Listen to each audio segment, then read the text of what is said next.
Bismillahirrahmanirrahim. Assalamualaikum warahmatullahi wabarakatuh. Baik, pada kesempatan ini saya akan mencoba menjelaskan bagian dari materi kita. Mungkin tidak semua saya jelaskan, sebagian silahkan untuk Anda pelajari melalui modul. Eh, Kita lihat terkait dengan obat tradisional sendiri atau ramuan herbal. Ini digadang-gadang katanya ya lebih rendah efek samping atau bahkan lebih aman dibandingkan dengan obat kimia. Namun faktanya, kenapa kita sering menjumpai adanya tanaman-tanaman yang tidak boleh digunakan sebagai obat, ya. Contoh misalkan kecubung, ganja, dan sebagainya. Tentunya ini disebabkan karena adanya, eee, senyawa-senyawa tertentu yang bisa menyebabkan efek yang mematikan, seperti itu. Oke, berdasarkan rekomendasi WHO, di mana penggunaan obat herbal dalam hal pemeliharaan kesehatan serta pencegahan dan pengobatan penyakit, khususnya untuk penyakit kronis serta penyakit metabolik degeneratif dan kanker ini lebih direkomendasikan. Jadi WHO merekomendasikan bahwa untuk penyakit-penyakit yang penanganannya jangka panjang, maka lebih merekomendasikan penggunaan herbal, ramuan herbal dibandingkan dengan kimia. Mungkin kita sudah bahas di pertemuan kedua kemarin ya, kenapa obat kimia tidak untuk pengobatan jangka panjang. Nah, kemudian ada kelebihan dan tentunya kelemahan dari obat tradisional. Ya, kita berbicara kelebihannya dulu, di mana obat tradisional ini pertama memiliki efek samping yang relatif lebih rendah dibandingkan obat kimia. Dengan syarat, nah ada syaratnya, gitu ya. Seperti apa syaratnya? Tadi kita akan. Kemudian obat tradisional juga karena mengandung beragam komponen, maka akan menghasilkan efek, atau kombinasi efek ya, di mana kombinasi efek ini sebenarnya sangat beragam, namun banyak yang memberikan keuntungan ya, pada saat proses pengobatan. Kita akan bahas kombinasi efeknya apa saja. Mungkin bagi Anda yang sudah mengambil mata kuliah teknologi bahan alam di semester sebelumnya, Anda sudah tahu seperti apa kombinasi efek tersebut. Nah, kemudian yang ketiga, obat tradisional ini lebih sesuai untuk pengobatan jangka panjang. Ya, kenapa? Karena dia tidak meninggalkan residu dibandingkan dengan obat. Oke, kita lihat terkait dengan efek samping yang rendah. Efek samping yang rendah ini bisa terjadi apabila penggunaan obat tradisional ini memperhatikan 6 aspek. 6 aspek itu apa saja? Yang pertama adalah tepat takaran dosis, yang kedua tepat waktu penggunaan, ketiga tepat cara penggunaan, keempat tepat pemilihan bahan, kelima tepatlah informasi, dan keenam sesuai dengan indikasi penyakit tertentu. Seperti itu. Kita bahas satu persatu seperti apa sih tepat takaran dan lain sebagainya ini. Sebenarnya ini adalah konsep umum terkait dengan penggunaan obat. Jadi tidak hanya obat tradisional saja, tapi secara umum penggunaan obat juga harus meliputi 6 aspek ini. Gitu. Dan Tibu Nabawi juga kemarin sempat kita bahas berkaitan dengan 6 aspek. Ya, takaran dosisnya harus tepat, bahannya harus tepat, sesuai dengan indikasi. Bukankah kesembuhan itu bisa muncul gitu ya ketika kita mengkonsumsi obat yang tepat dan juga bismillah atas itu. Baik, kalau kita lihat terkait dengan tepat takaran dosis. Kita tahu bahwa setiap bahan tanaman ini mengandung beragam senyawa kimia. Ya. Di mana senyawa kimia itu ada alkaloid, ada flavonoid, tanin, quinon, dan lain sebagainya. Dan apabila dikonsumsi secara sembarangan, maka tentunya akan menghasilkan suatu efek yang tidak diharapkan. Contoh misalkan ya, ketika Anda menemukan adanya cubung gunung. Cubung gunung ini tentunya kalau dosisnya efektif, ya dosisnya dapat terkontrol, maka dia bisa digunakan untuk pengobatan. Tapi kalau dosisnya berlebihan, maka tentunya ini akan menghasilkan efek yang mematikan. Bahkan bisa menyebabkan kematian tadi ya. Jadi dosis yang terlalu tinggi ini jelas akan menghasilkan efek samping, namun dosis terlalu rendah ini juga jelas tidak akan memberikan manfaat. Jadi dosis sangat penting. Tidak hanya obat kimia, obat tradisional pun atau ramuan herbal pun tentunya memiliki indeks terapi. Kita kenal ada effective dose 50 ya, atau dosis efektif 50, dan ada lethal dose 15 atau LD 50 ya. Jadi effective dose 50 dengan lethal dose 50, di mana rasio antara keduanya ini nanti akan menghasilkan namanya adalah indeks. Jadi ketika bahan alam digunakan sebagai obat, maka untuk mencapai efek farmakologi dan menghindari efek samping perlu memperhatikan terkait dengan dosis. Ini contoh ya, seledri itu diketahui memiliki senyawa yang mampu menurunkan tekanan darah, disebabkan karena adanya proses vasodilatasi. Namun, gitu ya, apabila dia dikonsumsi berlebihan, misalkan gitu, seledrinya harusnya misalkan 3 helai, misalkan ya, maka ini malah 1 ikat, lebih dari 10 helai misalkan. 1 ikat direbus, kemudian airnya diminumkan, maka boleh jadi ini bisa menyebabkan shock. Ya, yang harusnya dia dari hipertensi itu kembali ke normal, ini justru malah kelebihan, malah menjadi hipotensi. Contoh lain misalkan, daun kejebeling ini banyak digunakan di industri obat tradisional ini sebagai obat untuk peluru ginjal, batu ginjal ya, bukan ginjalnya. Nah, namun pemakaian yang terlalu rutin gitu ya, kemudian juga yang terlalu banyak dosisnya, ini justru bisa mengiritasi uretra atau mengiritasi saluran kemih, sehingga orang penderita batu ginjalnya hilang, tapi tetap mengalami sakit. Kenapa? Karena ada iritasi di saluran kemih. Ini jika memang penggunaannya berlebihan. Ini contoh lainnya, ada buah mahkota dewa. Ini hanya boleh dikonsumsi dengan perbandingan 1 buah dalam 3 gelas air. Mentimun, ini bisa untuk menurunkan tekanan darah, tapi tidak boleh mengkonsumsi lebih dari 2 biji. Gambir ini untuk dia anti diare ya, atau untuk mengatasi diare, dia mana penggunaannya hanya 1 ibu jari. Kalau berlebihan justru malah sembelih ya, dan lain sebagainya. Jadi Anda bisa lihat di sini contoh-contoh. Permasalahan lain terkait dengan takaran ya dosis ini. Ketika kita menggunakan ramuan herbal, nah pastinya kan bahan utama yang kita gunakan itu adalah tanaman-tanaman, baik dalam bentuk timpang, akar, daun, gitu ya, dan sebagainya.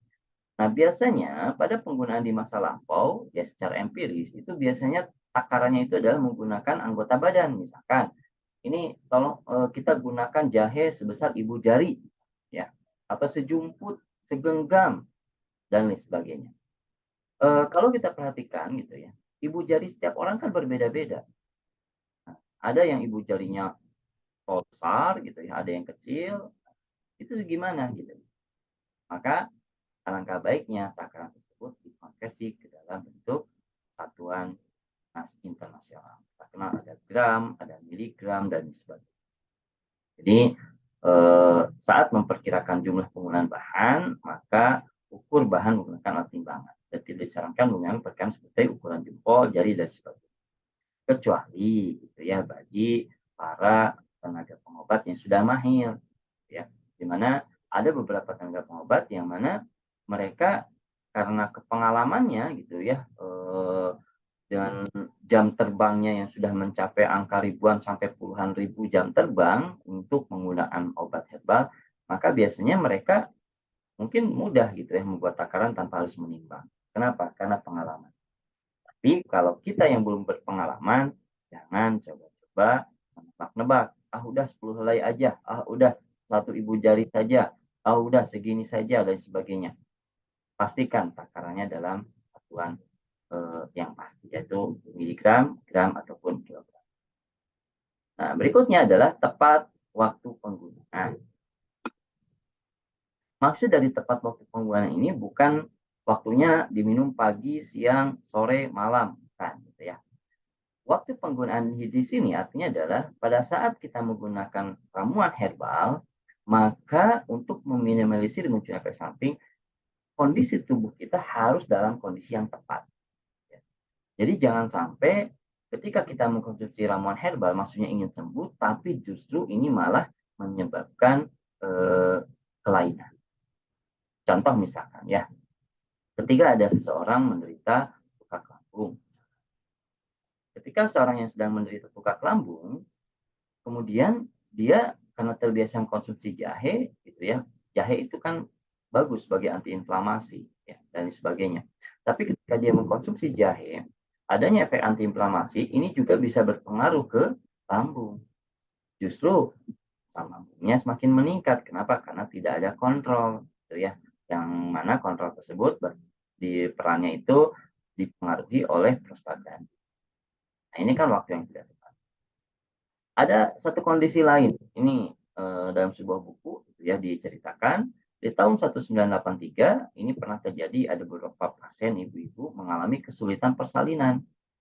Nah, selidik punya selidik ternyata ibu tersebut ini kebanyakan mengkonsumsi cabai puyang, cabai Jawa, gitu ya. Di mana cabai Jawa ini mengandung piperin, yang mana piperin ini sifatnya adalah relaksan, jadi bisa merelaksasi otot polos. Bayang ya, ibu-ibu mau melahirkan, otot polosnya relaksasi, gitu. Harusnya kan ngeden, harusnya kan kontraksi, ini malah relaksasi.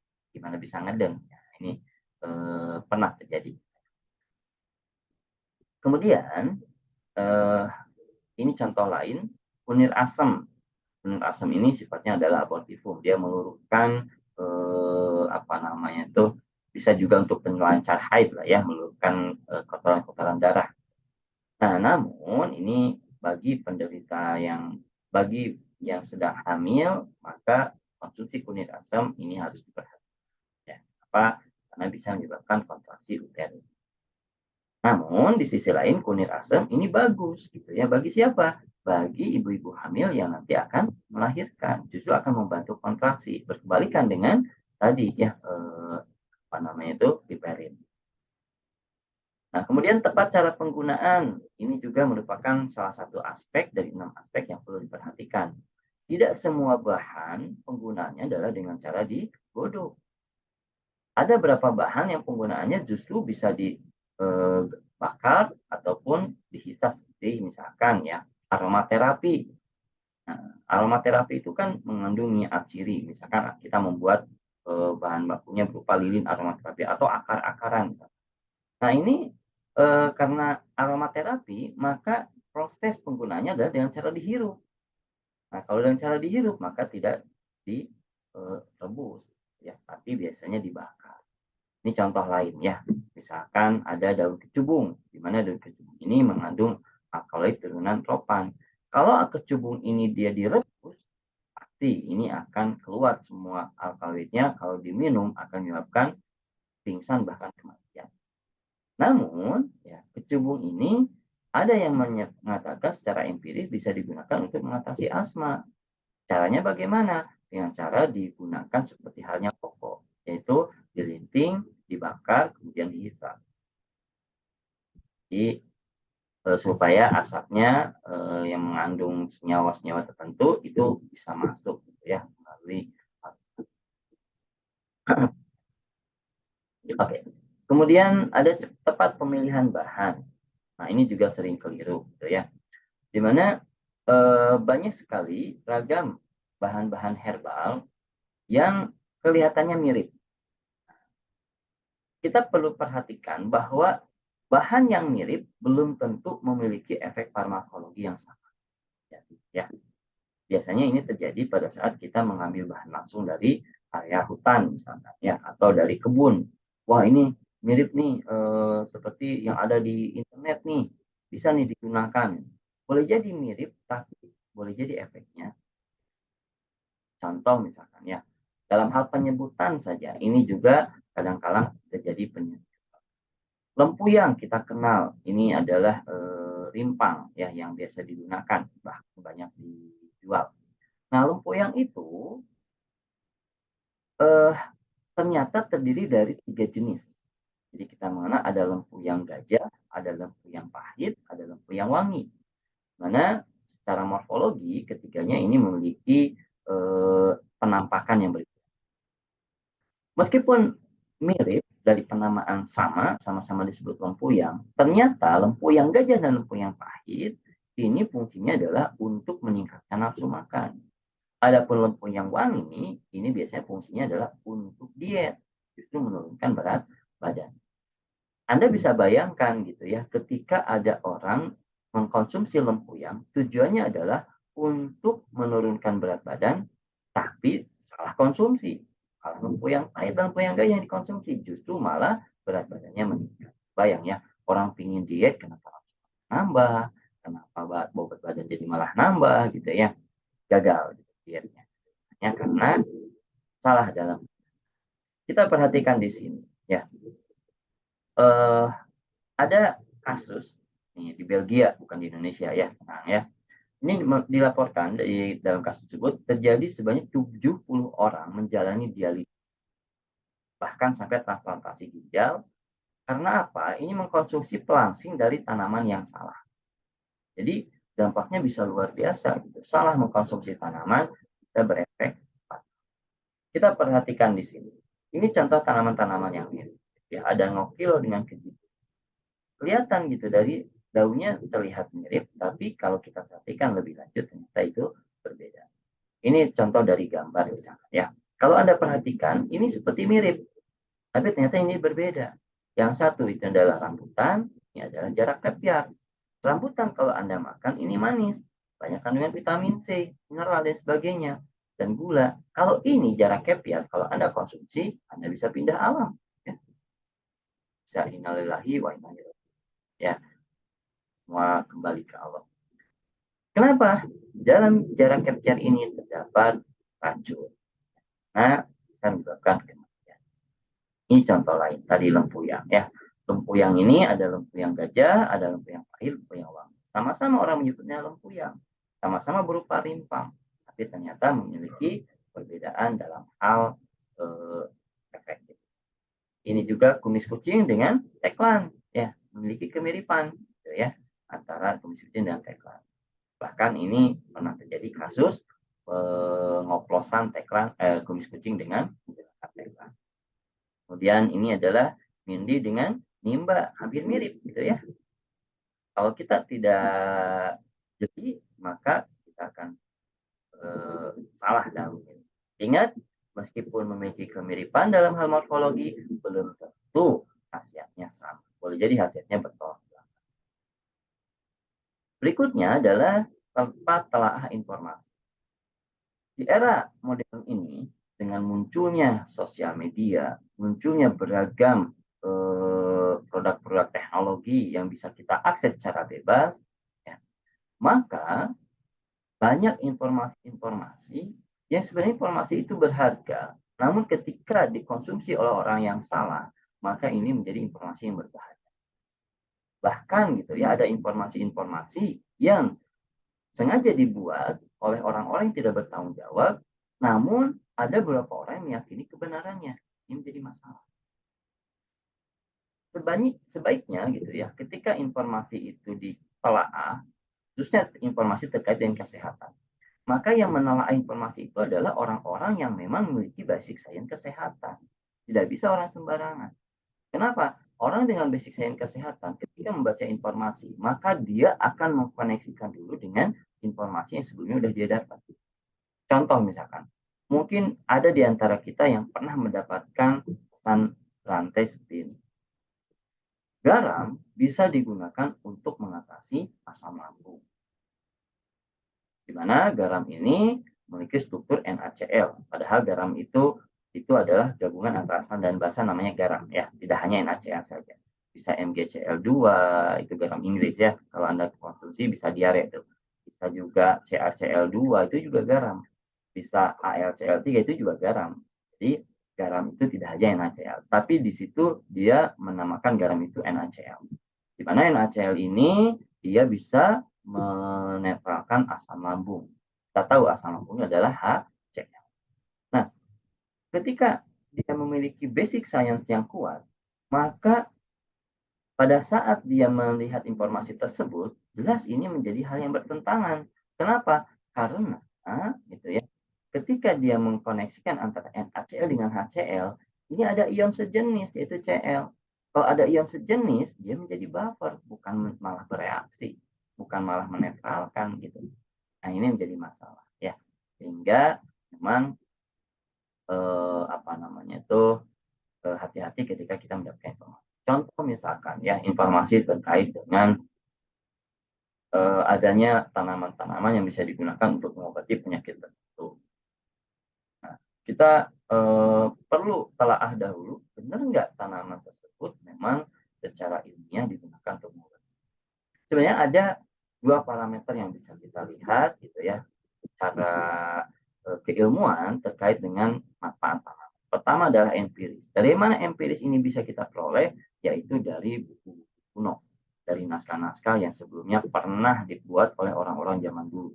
Nah, buku kuno ini patokannya adalah telah diterbitkan 50 tahun dari sekarang. Itu namanya buku kuno. Yang kedua adalah dari penelitian ilmiah. Penelitian ilmiah ini adalah penelitian-penelitian yang dilakukan di laboratorium ataupun dilakukan melalui masyarakat secara klinis, namun telah dipublikasikan. Ya. Jadi syarat ilmiah itu adalah telah dipublikasikan, bukan hanya sekedar dilakukan penelitian saja. Kenapa? Karena boleh jadi dia sudah melakukan penelitian, tapi dia tidak dipublikasikan. Kenapa? Karena tidak memenuhi syarat keilmiahan. Gitu. Jadi dua hal itu. Nah, oleh seorang yang memiliki pengetahuan, maka ini menjadi informasi yang bisa disaring ketika ada informasi-informasi yang muncul di media sosial. Ini contoh lain ya. Ada biji jarak. Kita tahu biji jarak itu dia mengandung apa namanya itu minyak ya, minyak jarak. Kita kenal oleum di sini. Minyak jarak ini bisa digunakan untuk masak ya, untuk melancarkan BAB bagi mereka yang sembelit. Namun biji jarak ini mengandung risin. Ya, risin ini dia bisa menyebabkan keracunan. Risin baru bisa digunakan sebagai obat apabila dia dimodifikasi. Maka dia bisa bermanfaat bagi anti kanker. Tapi modifikasinya bagaimana? Nah, orang-orang kimia medisinal yang paham ini, orang-orang farmakokimia yang paham ini, gitu ya. Jadi ketika kita melihat, oh ternyata biji jarak bisa untuk anti kanker, gunakan aja biji jarak, direbus aja langsung minum, oh pasti meninggal, bukan pasti, insya Allah meninggal ya. Kenapa? Karena di dalam biji jarak itu ada racun yang mana racunnya sendiri tidak ada antidotnya. Memang bisa digunakan, tapi harus diisolasi dulu, risinnya dihilangkan, kemudian atau kalau enggak risinnya itu bisa dimodifikasi dulu dengan menggunakan reaksi-reaksi kimia medis dan sebagainya. Oke, contoh lain bayam gitu ya. Bayam ini banyak direkomendasikan untuk dikonsumsi untuk anak gitu ya. Nah, namun hati-hati bagi penderita batu ginjal. Bayam ini kaya akan asam oksalat. Di mana asam oksalat ini di dalam tubuh kalau dia ketemu dengan kalsium dari tulang akan berbentuk batu. Ya. Contoh lain ada pare. Pare ini banyak dikonsumsi bagi penderita makanan-makanan pahit. Ini ada di somai. Pare ini memang secara penelitian dia memiliki manfaat untuk dijadikan sebagai antiviral. Bahkan antiviralnya terhadap virus HIV. Namun pare ini tidak boleh dimakan dengan bijinya. Kenapa? Karena dari biji pare ada senyawa-senyawa yang bersifat sebagai antispermatozoa. Artinya dia bisa membunuh sperma dari ya, menyebabkan dia menjadi infertil. Jadi ini menjadi masalah. Oke, kemudian yang terakhir adalah sesuai dengan indikasi penyakit tertentu. Setiap tanaman kita tahu memiliki beragam senyawa aktif, di mana senyawa tersebut bisa berinteraksi dengan beragam reseptor dalam tubuh kita. Namun yang perlu kita perhatikan adalah bahwa ada efek-efek dominan yang muncul dari tanaman tersebut. Nah, efek dominan inilah yang kita jadikan sebagai indikasi utama untuk penyembuhan penyakit. Jadi, setiap tanaman itu meskipun banyak senyawa, meskipun banyak aktivitas, tapi dia memiliki efek yang paling dominan. Sehingga ya, kita harus mengetahui bahwa ketika menggunakan tanaman, maka kita pastikan indikasinya sesuai. Jadi, ketika kita misalkan sakitnya adalah hipertensi, misalkan ya, maka gunakan tanaman-tanaman yang memiliki efek dominannya adalah menurunkan tekanan darah, seperti seledri,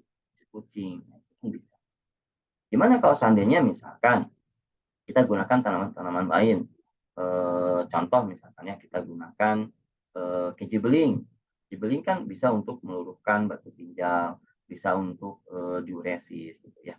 Nah, perhatikan gitu bahwa hipertensi ini ketika menggunakan keji beling bisa jadi mungkin tensinya normal, tapi ada hal-hal lain yang menyebabkan terjadinya masalah, misalkan uretranya jadi terganggu dan sebagainya. Atau contoh di sini misalkan ya, ada tapak darah.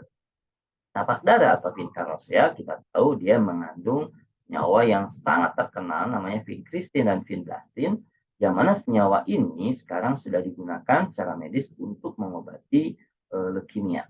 Kenapa? Karena bisa menurunkan leukosit atau sel darah putih.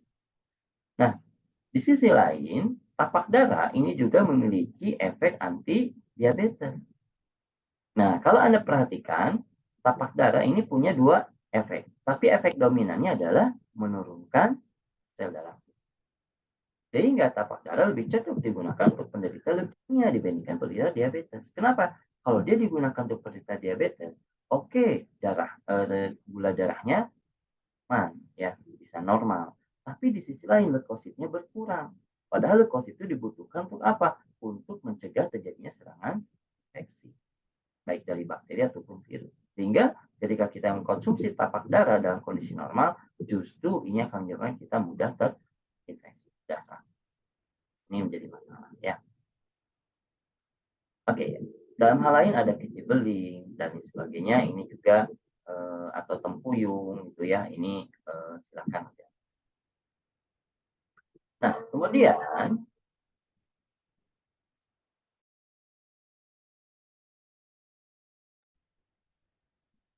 berikutnya ada kombinasi efek. Ada 5 kombinasi efek yang terkait dengan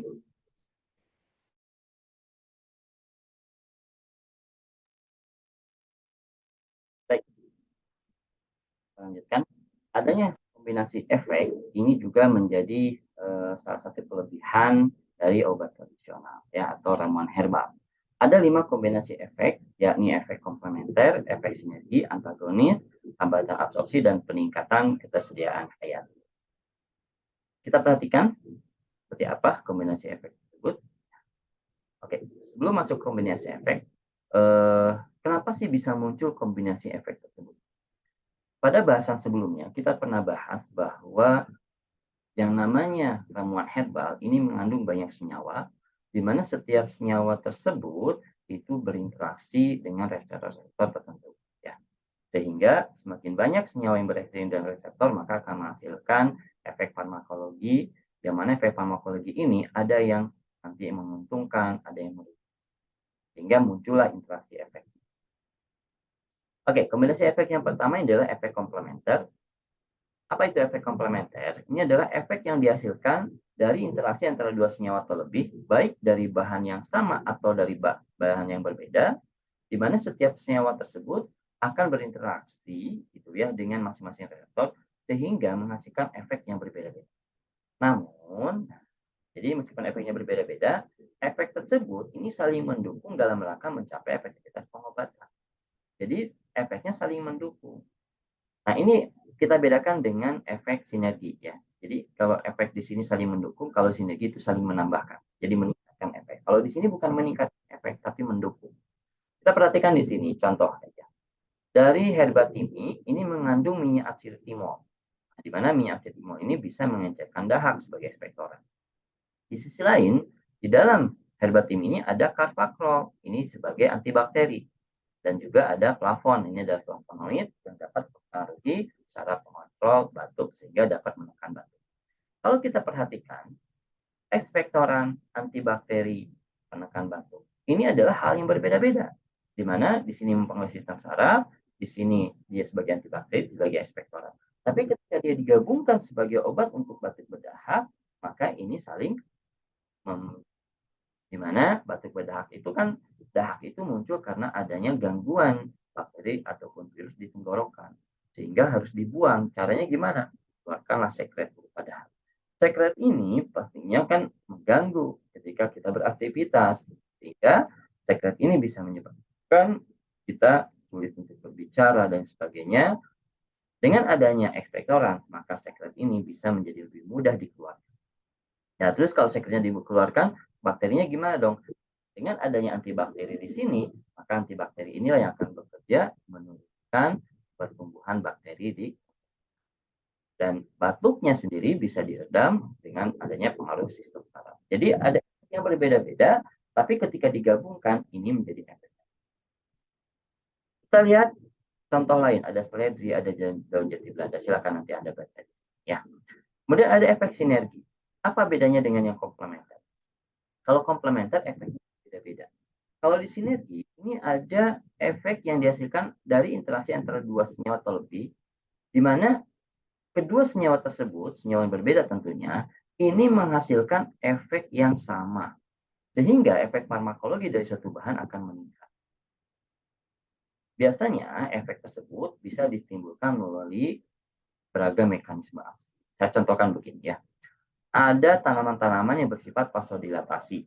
Contoh adalah kucing. Kemudian di situ juga ada tempuyung, ada seledri, gitu ya. Dan kemudian ada tanaman-tanaman bisa bersifat sebagai diuresis. Contoh adalah tempuyung dan sebagainya. Maka ketika keduanya digabungkan akan sama-sama memiliki efek menurunkan tekanan darah. Kita tahu vasodilator itu adalah untuk menurunkan tekanan darah. Diuresis ini juga bisa menurunkan tekanan darah. Jadi efeknya sama. Sehingga efek yang ditimbulkan sama-sama menurunkan tekanan darah dan efeknya lebih kuat dibandingkan hanya single saja. Ini contohnya ya, silakan nanti Anda baca. Kemudian ada efek antagonis, ini adalah efek yang berbeda. Jadi ada dua senyawa atau lebih dari bahan yang sama ataupun berbeda, di mana keduanya ini menghasilkan efek yang berbeda dan saling menghilangkan. Efek antagonis ini ada yang menguntungkan, namun ada juga yang merugikan. Contoh ya, ada rem atau tembak, ini mengandung senyawa lain, di mana fungsinya sebagai laksansia. Tapi ada senyawa tanin. Kita tahu tanin itu bisa sebagai dia astringent, ya, berefek anti diare. Ini kan efek yang merugikan, di mana satunya sebagai laksansia, satunya anti diare. Kemudian ada efek lain yang menguntungkan, ya, antagonis tapi menguntungkan. Kita kenal ada temulawak. Temulawak kita ketahui mengandung senyawa kurkuminoid yang mampu menurunkan kolesterol. Tapi di sisi lain, temulawak juga mengandung niacin yang bisa meningkatkan nafsu makan. Jadi temulawak ini bisa meningkatkan nafsu makan, namun kolesterol bisa diturunkan. Apa hubungannya? Kita tahu peningkatan kolesterol disebabkan karena terjadinya peningkatan nafsu makan. Orang yang makannya banyak, kolesterolnya naik. Ini berbeda. Orang nafsu makannya nambah banyak, tapi kolesterolnya justru malah turun. Ini kan antagonis. Ya, harusnya kolesterolnya naik, ini justru malah. Tapi ini antagonis yang menguntungkan. Nah, gimana caranya gitu ya ketika suatu bahan ingin dihilangkan efek yang antagonisnya tersebut, maka kita bisa lakukan dengan metode vaksinasi ya. Bisa dengan ekstraksi bertingkat atau dengan vaksinasi langsung. Kemudian ada faktor hambatan absorpsi, ini adalah adanya interaksi antara dua senyawa di mana salah satu senyawa bisa menghambat proses absorpsi senyawa lain.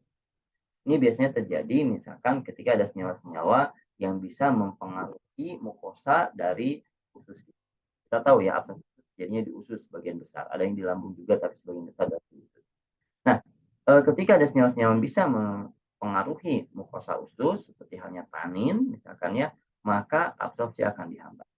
Makanya kenapa ketika kita minum obat, kita tidak disarankan mengkonsumsi air teh. Jadi jangan minum obat dengan air teh. Kenapa? Karena di dalam teh mengandung banyak tanin sehingga bisa menghambat absorpsi. Begitu pula ketika kita mau begadang. Ketika mau begadang, kita kan mengkonsumsi kopi ya. Kenapa? Karena di dalam kopi banyak kafein. Ya, salah. Ternyata kafein itu sebagian besar banyaknya di teh dibandingkan dengan kopi. Tapi kenapa ketika begadang kita tidak mengkonsumsi teh? Karena ternyata di dalam teh terdapat tanin yang bisa menghambat absorpsi kafeinnya. Sedangkan di dalam kopi, taninnya sedikit sehingga absorpsi kafeinnya bisa. Ya. Baik, dan terakhir ada efek peningkatan HRT, di mana di sini berkebalikan gitu ya dengan efek tadi hambatan absorpsi. Di mana ada senyawa-senyawa yang justru bisa meningkatkan absorpsi dari suatu senyawa lain. Contohnya adalah ini ada kurkumin. Kurkumin kita tahu dia senyawa yang sangat yang non polar, yang tidak bisa diserap oleh tubuh kita. Namun, ya ketika kurkumin ini digabungkan dengan cabai Jawa, maka apa yang terjadi? Justru kurkumin ini bisa meningkat absorpsinya sehingga biostabilitas dalam darahnya meningkat. Kita tahu bahwa setiap senyawa kimia baru bisa menghasilkan efek farmakologi kalau dia bisa masuk ke dalam darah. Nah, inilah sedikit tayangan materi kita gitu ya. Adapun terkait dengan kelemahan operasional dan sebagainya, silahkan Anda baca di modul. Sekian, Assalamualaikum warahmatullahi wabarakatuh.